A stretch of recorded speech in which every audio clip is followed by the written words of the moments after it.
அஸ்ஸலாமுஅலைக்கும். Hi friends, Saturday evening பசங்க லீவ்ல இருக்கிறதுனால உளுந்து வடை செய்யலாம்னு, இதுக்கு மெது வடைன்னு கூட சொல்லலாம். இதுக்கு முதல்ல 1 கிளாஸ் உளுத்தம் பருப்பு எடுத்திருக்கேன். அதுக்கு பாதி 1/2 கிளாஸ் பச்சரிசி சேர்த்து கழுவி ஊற வச்சிருக்கேன்.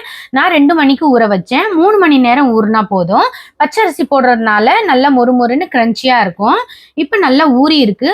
இப்போ ஜார்ல போட்டு மிக்சியில கொஞ்சமா தண்ணி ஊற்றி அரைச்சிக்கலாம்.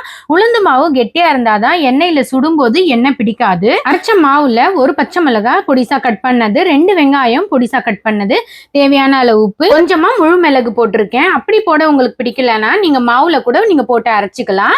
கொஞ்சமா கொத்தமல்லி கருவேப்பிலை கட் பண்ணி சேர்த்துக்குங்க. என்கிட்ட இல்ல, அதனால போடல. நான் நல்லெண்ணெயில தான் செய்ய போறேன். நல்லெண்ணெய் நல்லா சூடானதும் மாவு நல்லா கலக்கிட்டு கையில எடுத்து விரலால ஓட்ட போட்டு எண்ணெயில போட்டுக்கலாம். ஒரு சைடு வெந்த பிறகு திருப்பி போட்டு கோல்டன் ப்ரௌன் வந்த பிறகு எடுத்து சாப்பிட்டு பாருங்க. டேஸ்ட் சூப்பரா இருக்கும். நீங்களும் வீட்டுல ட்ரை பண்ணி பாருங்க. இந்த வீடியோ பிடிச்சிருந்துச்சுன்னா சப்ஸ்கிரைப் பண்ணிடுங்க. பாய்.